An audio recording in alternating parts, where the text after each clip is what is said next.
আসসালামু আলাইকুম, শুভ সকাল সবাইকে। আমাদের এখানে সকাল, বাংলাদেশে এখন দুপুরবেলা। হ্যাঁ, মেবি 5 ঘন্টার ডিফারেন্স। তো সকালের নাস্তা করতে হবে, কি করব চিন্তা করতেছিলাম। সকালের নাস্তা নিয়ে খুব ঝামেলা হয়, বাচ্চাদেরকে কি দিব, নিজেরা দুজন কি খাবো।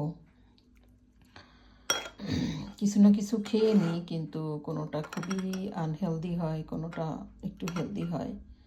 তো রিসেন্টলি চিয়া সিডের এটা দিয়ে নাস্তা করা শুরু করলাম। তো একটু দেখাই আপনাদের। এখন আমি জানি মোটামুটি সবাই এগুলো চিয়া সিডের সম্পর্কে এখন সবাই জানেন। প্রচুর চিয়া সিড সব জায়গায় এখন পাওয়া যায়।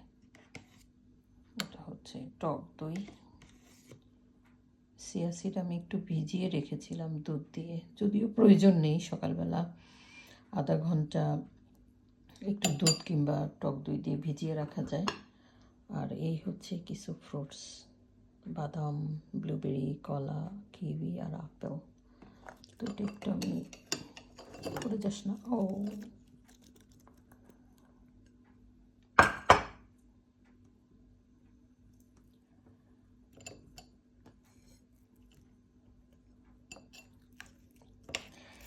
এখন এটাকে মাখায়। এটা কিন্তু খেতে বেশ ভালো, একদম ভালো লাগে খেতে, কোনো ইয়ে লাগে না, খুবই সুস্বাদু আর কি।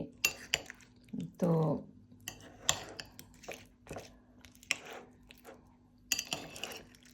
যে কোনোভাবে খাওয়া যায়। আমি কিছুদিন লেবু পানিতে ভিজিয়ে খেলাম সকালবেলা, তারপরে এখন শুরু করেছি এভাবে।